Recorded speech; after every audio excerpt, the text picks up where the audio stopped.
So today's video is brought to you by a donation from Ancient Melanin. He wanted to know, where do white people come from? Now, there have been many theories out there, such as the out of Africa theory. Then we have the Nation of Islam's theory that white people and Jews were created by an evil scientist called Yaqub. Even the Nuwabians have a belief that the white race was created as a race of killers to serve blacks as a slave army. Now, I don't subscribe to any of these theories, but one thing is for sure, even so-called white people have admitted they are not human.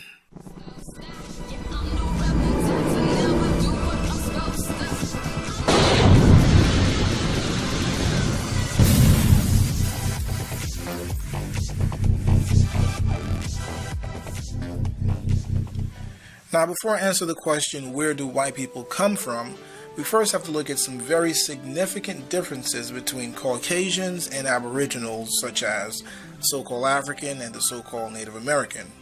Now, Caucasians have a sulfur-based anatomy. Look at this article. It says, melanated skin is made of selenium-enriched melanin. Pale skin is made of a variated sulfurous type of melanin. Thus, whereas the skin of so-called black people consists of selenium, the so-called white people have skins with sulfur. Keep in mind that selenium is a superconductor, while sulfur is a very poor conductor. Now, being that pale skin have a sulfur-based anatomy, while melanated skin have a selenium-based anatomy, do the races smell differently? The answer is yes. This article asks the question, do the races smell differently? Yes, they do. It says, a relative told me that many whites say that blacks smell bad.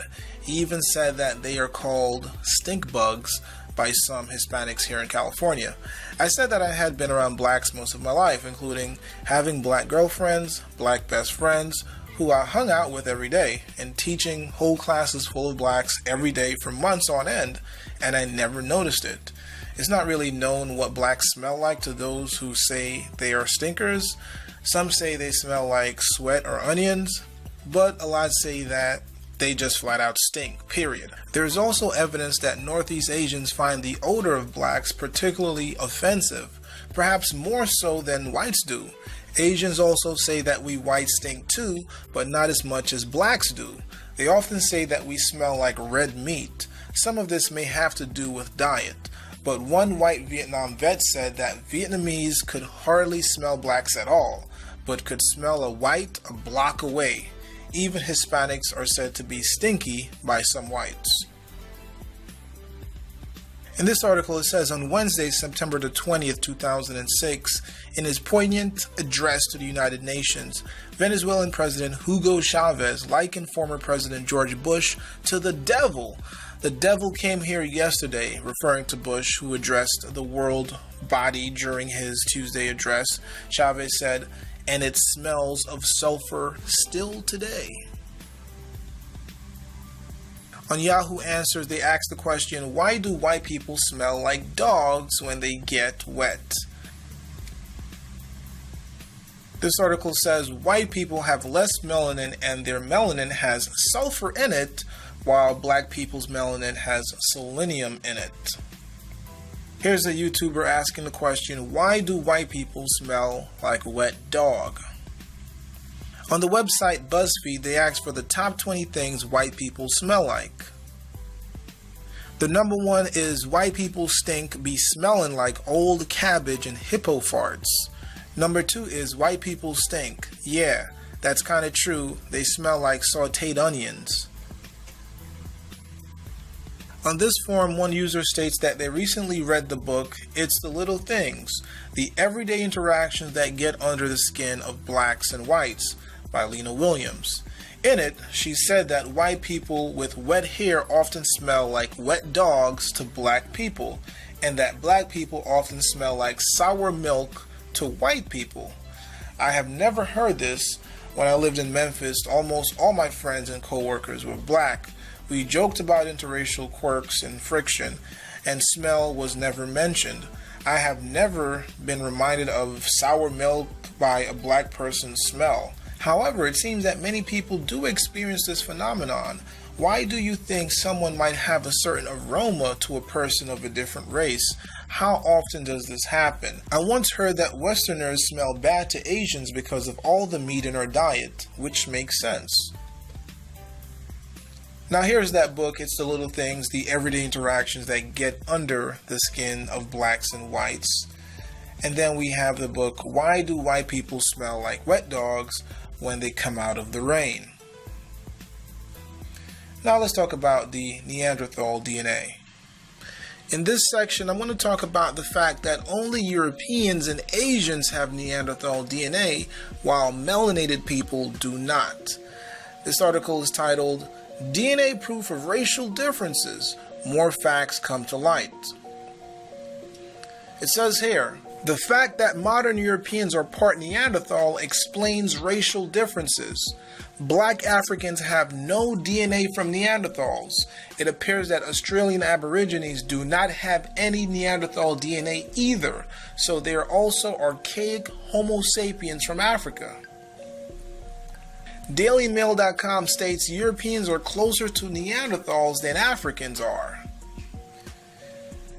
Discovery News states all non-Africans part Neanderthal, genetics confirm. International Business Times states Neanderthal DNA by race. Asians have closer link from multiple breeding events, studies say. They go on to say that if your heritage is non-African, you are part Neanderthal, according to a new study in the July issue of Molecular Biology and Evolution. Now let's talk about the Rh negative blood. Now in this section, I'm going to be speaking about the fact that the majority of Europeans have Rh negative blood, especially your celebrities, your politicians, and oligarchs, while on the other hand, less than 1% of people of African descent have Rh negative blood. Now Rh stands for rhesus monkey factor, and the rhesus is a very small monkey from India that has managed to get his DNA directly into 93% of all living humans on planet Earth. Then we have blood types. We have type O, type A, type B, and type AB. Now, type O can donate to type O, A, B, as well as AB. But there's only one blood type that can donate to type O, and that's type O. So this is really strange because I've always been told that we're all the same, we're all human, we all have the same common ancestor. Well, how do you explain this? How do you explain the fact that we don't have the same blood type? Now, the American Indians are virtually all type O. We're talking about the Bororo Indians from Brazil, the Inca Indians from Peru, the Champagne Indians from India. Now, people with type O blood need to eat animal proteins, whereas people with other blood types are recommended to be vegetarian. Now, here are some traits of people that have Rh negative blood. They usually have an extra vertebrae, supposedly higher than average IQ. They have more sensitive vision and other senses. They have a lower body temperature, higher blood pressure, increased occurrences of psychic and intuitive abilities. They predominantly have blue, green, or hazel eyes. Sometimes they have reddish hair. They have an increased sensitivity to heat and sunlight. And they're always victims of alien abduction. And now here we have a list of people with Rh negative blood type. And what do you know? At the top of the list, we have Barack Obama, blood type AB negative. As I stated before, less than 1% of people of African descent are Rh negative, right? And then we have this long list of people like Dan Aykroyd, Charlie Chaplin, and Tom Cruise. And of course we have Johnny Depp and Nicolas Cage who got their eye teeth removed. We'll speak about that at a later date. Now, moving forward, we have our buddy Queen Elizabeth with blood type O negative, and all the celebrities that are related to her. Wow. Angelina Jolie, Brad Pitt, Hilary Duff, and the list goes on. So now let's take a look at some news articles we have beforeitsnews.com stating the mystery of Rh negative blood Genetic origin unknown. Okay, so no solid scientific explanation exists as to how or why Rh negative blood came about. It is presumed to be the result of a random mutation. Have you ever felt that you were weird or different? It may be due to your DNA. 85% of humans have the monkey gene and 15% do not, and maybe have an alien gene instead. Rh negative people are characterized by higher IQs, sensitive vision, lower body temperatures, sensitivity in heat, and the list goes on. Then they continue to talk about the different blood types we discussed, O, A, B, AB, and they state that blood types are further broken down into two groups, which are negative, positive, which is called the Rh factor. Then they claim there is some evidence that suggests the Rh negative blood group may have appeared about 35,000 years ago, and the appearance was regional and seemed to originally be connected with certain groups or tribes of people. Now they state that northern Spain and southern France is where you can find some of the highest concentration of the Rh negative factor in the Basque people. Another original group were the Eastern Oriental Jews. In general, about 40 to 45% of Europeans have the Rh negative group. Only about 3% of African descent and about 1% of Asian or Native American descendant has the Rh negative group. Due to the larger European numbers, it's a safe bet that was where it was introduced into the human genetic code. Could this be also where the Caucasian was introduced? Is the introduction of Caucasian related to the Rh negative blood factor? They continue by saying if the Rh negative factor is a normal presentation of blood, then why is there a problem when a mother of a Rh negative blood group gives birth to a Rh positive blood group baby? This hemolytic disease, actually an allergic reaction, can cause death when the two different blood groups are mingled during pregnancy. When the antigenic substances attack the negative blood group, it can destroy the blood cells. So why does the human body produce antigens to this blood group? Is the blood group alien? Now let's take a look at this article. It says the mystery of the Rh negative blood. Pretty much going to say the same thing, but let's read it anyway. Genetic mapping helps to show that a mutation from Rh positive to Rh negative occurred somewhere in the Basque area of Europe, maybe as much as 40,000 years ago. Now, they go on to say that those with Rh negative blood produce a rabbit serum that agglutinates the red blood cells that are found amongst those with Rh positive blood types. And therefore, one with Rh negative blood cannot receive blood from Rh positive donors. In this regard, that which is an unnatural mutation and genetic defect, Rh negative, cannot receive that which is most natural to human creation, Rh positive. Now let's talk about Vlad the Impaler.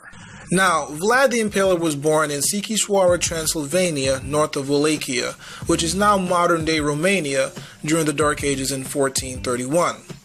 Vlad, his father, was a member of the Order of the Dragon, a group who were supposed to protect Christianity. Now, Romania was actually the current-day resurrection of ancient Rome, and the dragon of that order carries with it some serious significance.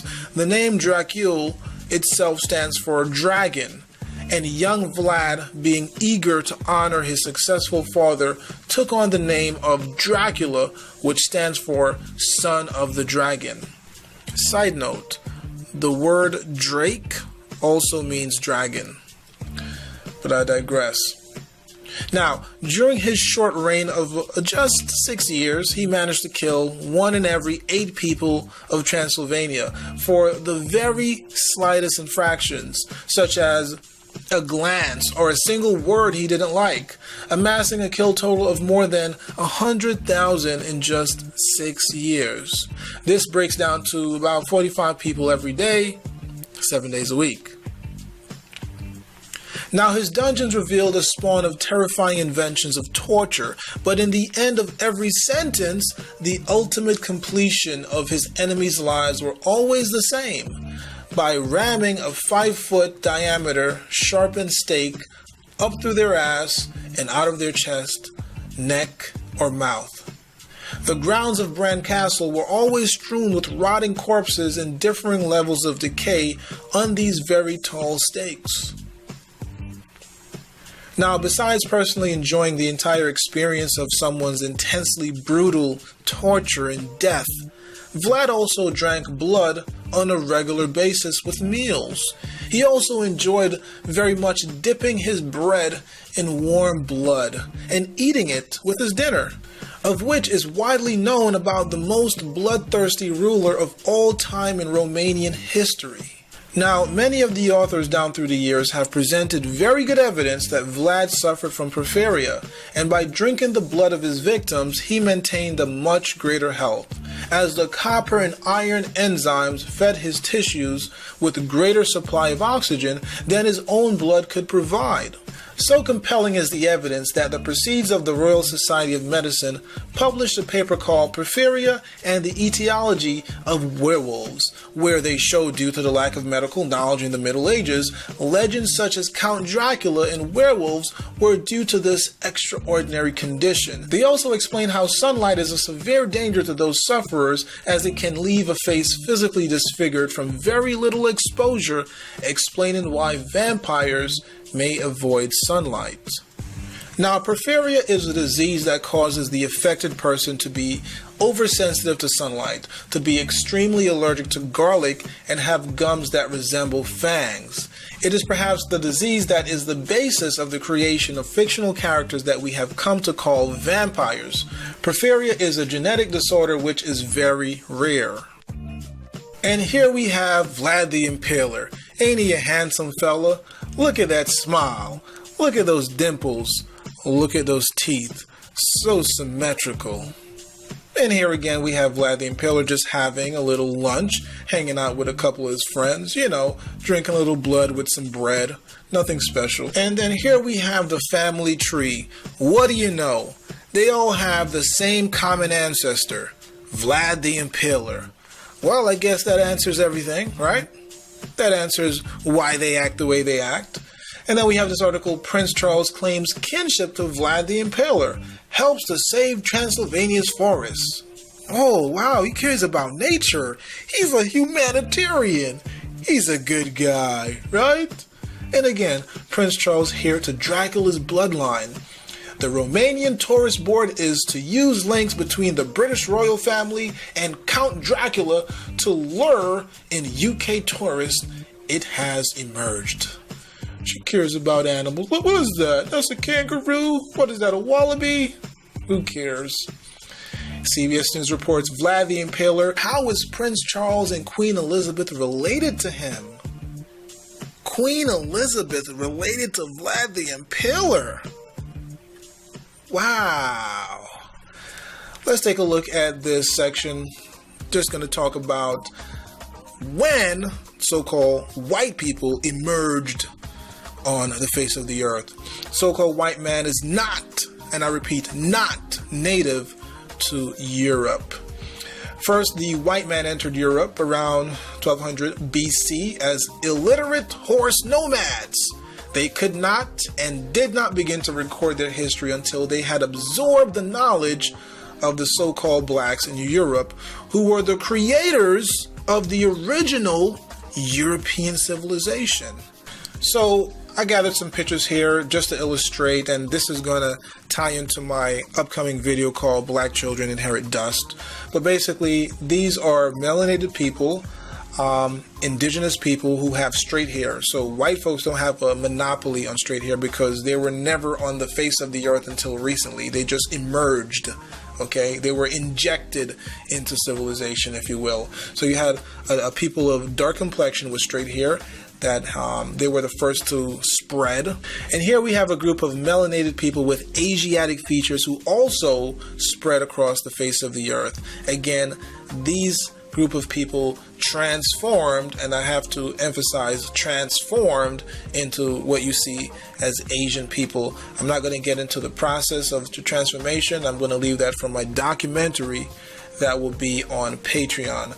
So again, we have Aboriginals, dark-skinned Aboriginals with straight hair and African features, and then we had Asiatic melanated people who spread across the face of the earth, also transformed into what we see as Asian. We also have these different type of Aboriginal people, different complexion. Then we have the Dravidians, what you guys call Indians in the US, also not so much Asiatic features, but they do have straight hair, dark complexion. And then we have the albinos, very white skin, light colored eyes, blonde hair, okay? And again, here's another albino child in India. There have been some instances of so-called black people giving birth to albinos. I want to make it very clear, the so-called white people you see here are not really albinos. They are derived perhaps from albinos, but they're not albinos. Again, we're going to go into where white people come from towards the end of the video, so bear with me. So again, we look at the history of Europe. We see that there was a black Jesus Christ in Europe, okay, painted. We had statues of blackamoors in Europe. It's there still today, right? And we have a black Mary and a black Jesus in Europe. Yeah. So, yeah, we know the history, okay? We know the history. We even had blacks over in Asia, okay? When I say blacks, again, I'm just using that for communication purposes, but we're talking about people with dark complexion, okay? And again, we have a statue of a figure in Cambodia, African features, and another statue in Thailand with African features. So the point of this section is that the entire face of the earth was covered with people with dark complexion. White people were not on the face of the earth. They just arrived recently. So-called black people, so-called Indians, so-called Aboriginals were in Europe, were in Asia. They were all over. Let's get that clear. Now, I'm going to elaborate further on this particular topic in my upcoming video called Black Children Inherit Dust. Now, let's go into some further research. I want you to get some books that will help you understand further where white people come from. We're going to look at the book Gods of Eden. We're going to have to get the book Everything You Know Is Wrong, Book 1, Human Origins. We're going to also have to get the book Slave Species of the God, The Secret History of the Anunnaki and Their Mission on Earth. Also going to have to look at the book Forbidden Archaeology, The Hidden History of the Human Race. Also going to have to get the book Children of the Matrix, How an Interdimensional Race Has Controlled the World for Thousands of Years and Still Does. Then we must also get the book Missing 411. Then, of course, The Mysterious Origins of Hybrid Man, Crossbreeding, and the Unexpected Family Tree of Humanity. Also have to get the book, and I mean have to get the book Genesis Revisited. That is a must. You can also check out this video on YouTube by a YouTuber named The Crazy German. He blatantly just came out and said, look, have to admit, white people are not human, okay? And he's a white dude, he's a German. He did 46 videos on just that one topic. Pretty much his entire channel is about white people not being human. So don't have to take my word for it, you can take his word for it. Or if you don't want to take his word for it, you can take it from a college professor that claims that black people are the only race that are 100% pure humans. So again, don't have to take my word for it. I'm a fool, I'm an idiot. You can take it from a college professor. Or you can just look up any of those books that I just named, and the proof is in the pudding. Now, once you check out a couple movies, this movie you have to check out. Dracula Untold. Must watch that video. Then you must check out the movie Rosemary's Baby. And then finally, I want you to check out The Village of the Damned. These white folks are telling you where they came from, They're giving you small portions of their history. Some of it you have to filter out. Even in these books, you have to filter out the misinformation and the rubbish. But within the rubbish is the gem, is what you're looking for. Now, I want to go into my conclusion. Now, before I get into my conclusion, I just want to share a couple passages from 4 of my books, just to show you guys what scholars and professionals are saying. Now, the first book we're going to look at is called Nutricide, and it's written by Dr. Layla Africa. So on page 193, it talks about the development quotient of an African child versus a Caucasian child. So the first row, they're talking about supplemental eating.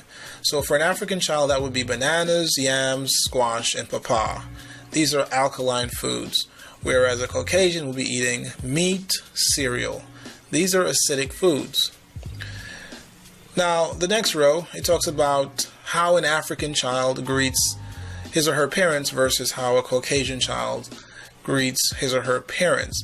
So for an African child, that would be the use of musical voice, sounds, clapping the hands, lifting arms, and smiling, whereas a Caucasian child would be mocking the play of wolves, which would be embracing, hugging, which is used to kill a prey, kissing, which is imitating eating a prey, or lapping blood, which would be like tongue kissing. When it comes to toys, African children are using musical, radionic fruits, berries, plants, stuffed animals, whereas the Caucasian is using hunting type spiritual devices, guns, hammers, mathematical. For the African child, when it comes to faces, family, and environment, for the Caucasian child, face-to-face while sitting with parent. Now, when it comes to beating, for the African child, none. The child is too young to understand the purpose. Only 14 months or older.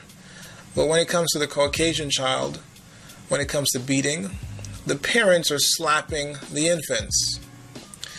Now, when it comes to food for the African child, that would be raw grape or orange juice powder herb at 3 months. No digestive problems. When it comes to the Caucasian child, when it comes to food, mostly cooked or raw cereal, pastry, cow's milk. And then the child will have indigestion, burping, drooling, nose dripping, mucus, requires patting on the back after feeding to relieve indigestion. Okay, and for the African child, when it comes to sensor motor and psychomotor skills, 12 months or less indicates hunger and sound, cooing and whimper. For the Caucasian child, 2 to 3 years or more, the child will cry to indicate they have an issue. Now let's look at the book African Holistic Health. This is page 303. This is a lot of differences here. You could pretty much just take a look at it, but everything is pretty much different. From the blood, the liver, the hair, alcohol, eyes, nose, everything is different here. And on page 304, they go even further, talk about the voice, the ears, the stomach, the sexual parts. The list goes on. Many differences here. On page 511, it talks about the European defeating ancient Africa with diseases. And, he kind of goes in on the different diseases that the European, the so-called European, brought to Africa. Now, this book is titled African People and European Holidays, A Mental Genocide by Ishaka Musa Barashango. And I'm going to actually read this part here because, again, this is going to tie into my conclusion. At their first Thanksgiving celebration in 1621, there was only 6 or 7 sane people left in the whole Pilgrim colony. The rest were mentally deranged. In other words, putting it into modern everyday language, the bulk of them were just plain crazy. Pilgrim cannibalism. Captain John Smith wrote, So great was our famine that a savage we slew and buried. The poorer sort took him up again and ate him, and so did divers. Once another's boiled and stewed with herbs, and one amongst the rest did kill his wife, powdered her, and had eaten part of her. This is from the book, The General History of Virginia, 4th book, page 294. Okay? And now I want to look at the book, Everything You Know Is Wrong, and that's written by Lloyd Pye. I'm going to actually read this part here. It's very important.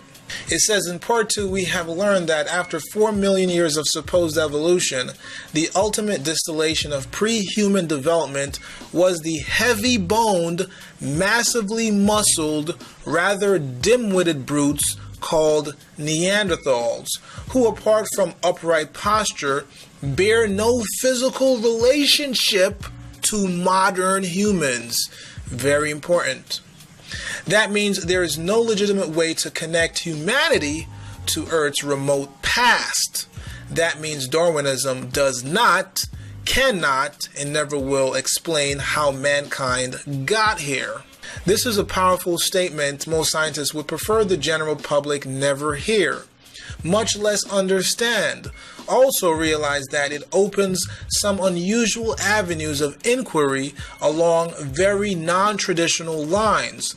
For example, if humanity did not evolve here on Earth, how on earth did we get here? And if Neanderthals and early hominid types are the true native population on planet Earth, why and how and when did all of them go extinct? Better yet, did all of them go extinct? This is where the hominids come in. Now we're going to look at the last book that I want to reference. And this is the book, African People and European Holidays and Mental Genocide, page 28 to 29. Alright, so it says the Scythian disease.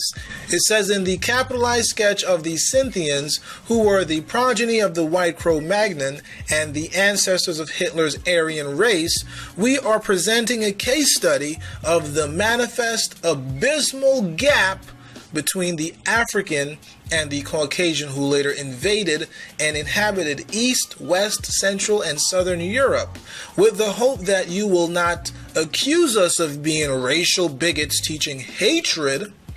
We are basing the following remarks on one white man's view of his own ancestry, a Greek geographer and historian of the 5th century BCE named Herodotus.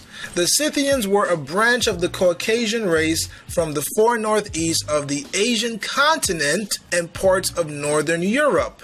They referred to themselves as being the youngest of all the nations in the ancient world, having emerged on the scene somewhere between 2000 to 1500 BCE.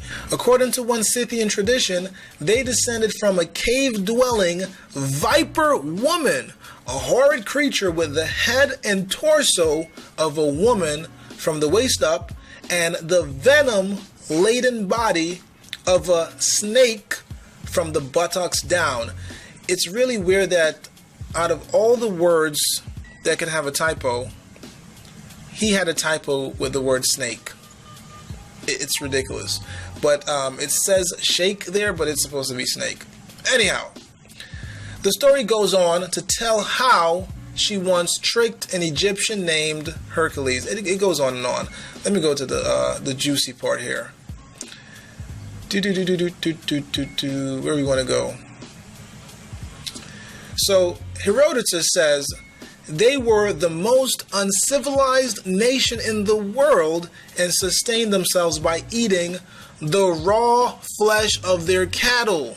In fact, the eating of rare beef is still a big thing with the descendants here in America today. The rarer, the bloodier it is, the better they like it. The Scythians also abhorred the use of water for bathing. Instead, they basked themselves in the vapors of burning hemp, from which they would derive a narcotic high. Herodotus further depicts them as violent, warlike nomads devoid in the science of agriculture who traveled and lived in wagons. These early predecessors of today's arrogant Euro-Americans rode into combat wearing black capes and fell upon their victims with vampire-like fury, sucking the blood from the body of the first person they killed in battle. It was also customary to scalp their fallen enemy and drink the blood. Alright, so my personal opinion on where white people came from, based on the information that I have in this video, and information that I didn't even bother to put in the video. They are obviously not humans, and they were not created here, okay? We spoke about Rh negative blood, how everyone is Rh positive, but all of a sudden you have a group of so-called Caucasians that are Rh negative, right? We talk about their common ancestors being Neanderthals. We talk about their makeup, their anatomy being sulfur-based. We talk about Vlad the Impaler. We've just spoken about the Scythians. Obviously, their ancestors were hybrids. They were reptilians. They were savages, okay? They know this, and this is why, you try to talk to white folks about their ancestors. They say we're all humans. They say they came from Africa. No, you didn't come from Africa, okay? Again, we can look at the book African Holistic Health. It talks about the differences between blacks and whites. And again, I'm just using that term, but you know what I mean. But Europeans and Aboriginals is completely different, okay? The diet, the phenotypes, the physiology, completely different. We spoke about what traits that Rh negative people have. I mean, the list goes on. Again, I have more information. I have video footage. I have news articles. I didn't even bother to include in this video because then it would be like a 2-hour video. That would be overkill. So that's my conclusion. Leave a comment below. Let me know what you think. Be sure to like and subscribe. Until next time, Conspiracy Dude.